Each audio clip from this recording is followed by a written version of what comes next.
Hello everyone, welcome back to my channel. I am Amagati, your family life educator and coach.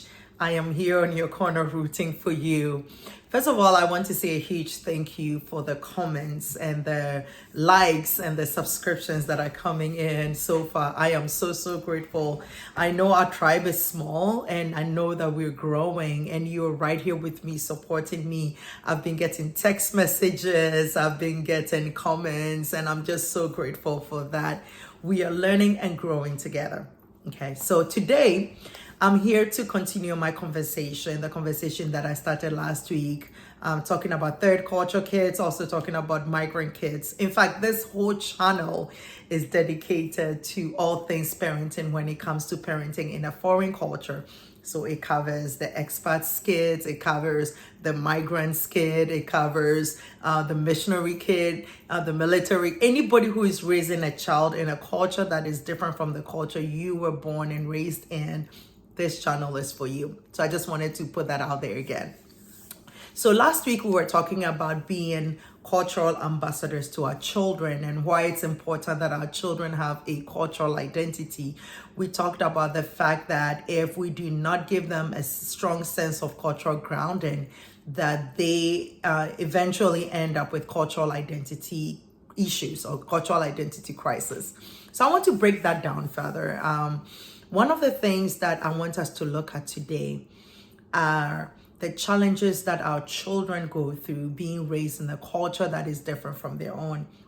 The truth is that because we are coming from a place where we know who we are, that we have our own strong cultural identity, we tend to overlook that of our children, or we tend not to sympathize or empathize with what our children might be going through.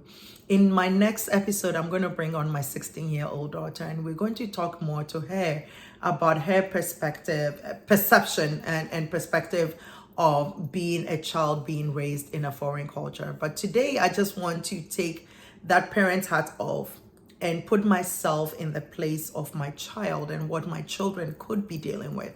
I want you to do the same as well, because when you're parenting and you're only seeing things from your angle and not the angle of your child, you tend not to empathize and relate. Our relationships are stronger when we understand where people are coming from and trying to reach that middle ground between just being a parent and also being an adult who is guiding and coaching our children through life. Okay, so I want us to do an exercise. Imagine that you are a child being raised by parents who are not from the culture in which you're being raised in. Right? Put yourself in your child's shoe for a moment. There's been studies and research that shows the challenges that our children encounter because they are children of immigrants or children of expats or children of, of parents who are not from the country in which they're being raised in. So first of all, our children want to belong. Let's think about that for a second, right? So your child is probably the only child in their group of friends, depending on who they typically hang out with, is the only child who probably goes home to a parent who is speaking another language. The food you're eating at home is not the food you eat. Their friends are eating. The norms, the cultural things we do, the language is typically not what her friends or his friends are used to, right? And so there is this, when a child is going through preteen and the teen years, they have this strong sense of dissociating with family and associating with their social groups, their friend groups, they want to hang out more. Their opinion, their friend's opinion of them matters more than your opinion of them. And so you can sense that even me, when I'm around my children and their friends, I notice like they're a little different, they're talking in a way, they're acting in a way, but that is so normal and that is acceptable that children go through that, right? That socialization phase. Now, this is what happens. If your child does not have a strong identity and confidence in who they are, then their friends tend to influence that, right? And so there is the peer pressure and all of that. And we can talk all we want, advising our children all we want. They will be who they are with their friends if they don't have that confidence in who they are, right? So cultural identity is a huge subject because it shapes your child's confidence in who they are. Our children who are migrant kids also tend to be prone to bullying in school. Our children go to school, and you've heard the term, and please excuse what I'm about to say, but it is what our children are being called, the African booty scratcher, if they're Africans or whatever else they're calling these children, right? They're calling them Mufasa and names like that from the Lion King. And our world is cruel, and our children are not only facing racism sometimes, but they're also facing the fact that they are from another culture and they're being bullied because they don't belong, or people are making fun of their names. If they have a strong indigenous name, friends who butcher it, right? And their teachers are not even trying any harder to try to figure out the names of our children. And so there's that whole element that your child is dealing with, not only from their peers at school, but from the biases they're experiencing from their teachers. What are you to do as a parent? I've said it before, and I know I'm repeating myself. You need to empathize with your child, number one, and try to understand emotionally what they are dealing with in school. How do we do that? We do that by communicating and talking to our children. How is your day going at school these days? How was your day at school? Or what is going on? Try to listen when they're telling you. But as a parent, you also need to know the signs of bullying. What are the signs of bullying? A child who is calling in, who is more within themselves and not very expressive, or a child who all of a sudden is expressing anger towards you, or frustration.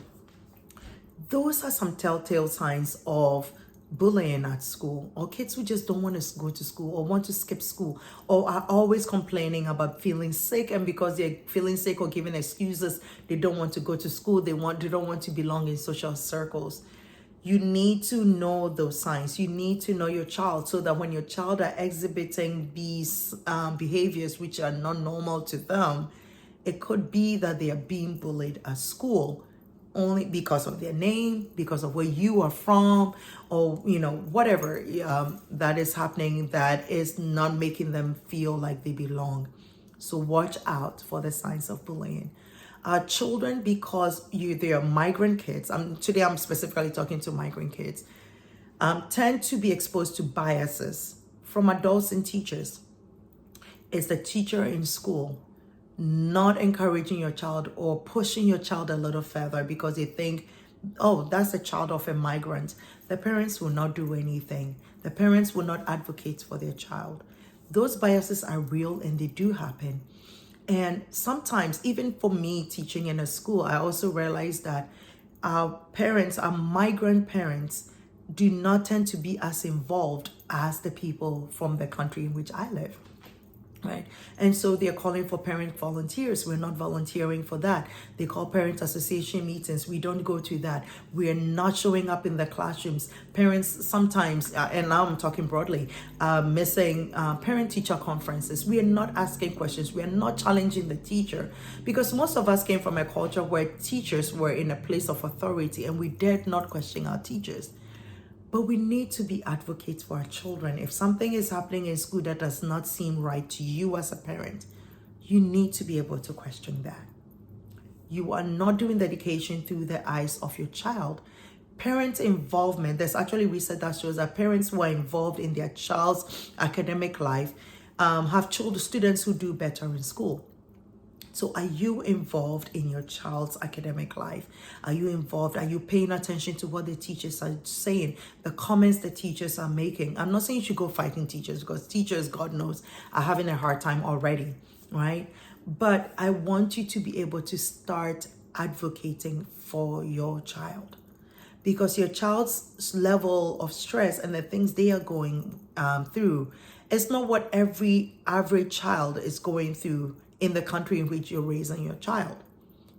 There is that element of they having to balance who they are, their identity, and trying to fit into the space. Just like the way you are trying to fit in, they are trying to fit in too.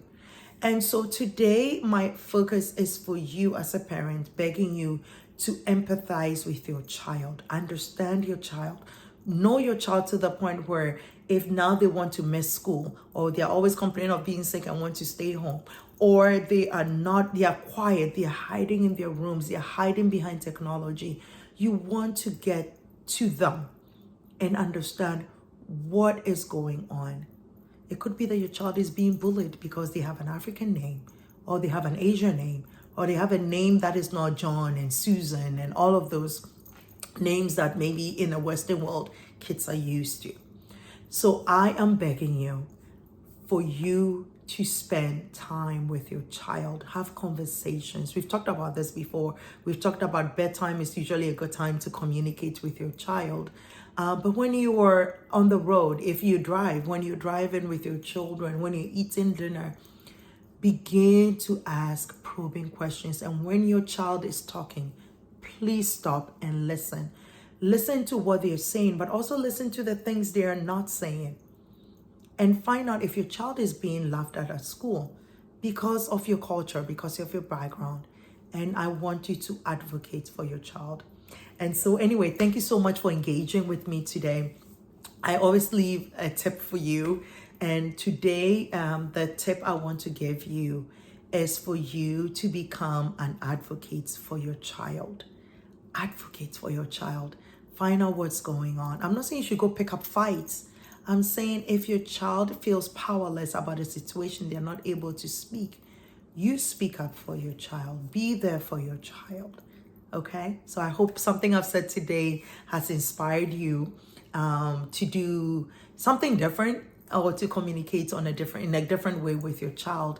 Have a conversation with your child. Say, hey, today I was watching this YouTube channel and this coach was talking about, bullying and the challenges that my grandchildren go through. Would you tell me some of your experiences? Have you been laughed at school because of your name? Have you felt like you haven't belonged because of something, maybe your background, your culture? Have these conversations. And listen, don't rush to give advice. I think parents, we are at fault for that. We constantly want to give advice. You want to hear. Okay, so, and when your child is speaking sometimes, or if your child opens up and starts sharing frustrations with you, one thing I do with my kids, especially my son recently, I started doing it. I would say, are you seeking my advice, or you just want me to hear you out? And they will tell you if they need your advice in a situation, they just want you to hear them out. Okay, so communicate with your child, be there for your child, and most importantly, advocate for your child. So if you've enjoyed our time together, please subscribe, like, share, tell your friends, share, because that's the way we get the word out. And let's do parenting together. Remember, I am Amagati, family life coach. I am your coach. I am here for you. Bring the questions, let's talk. And in my next episode, watch out, I will be here with my daughter and we'll be delving deeper even into this conversation. All right, see you soon. Bye-bye.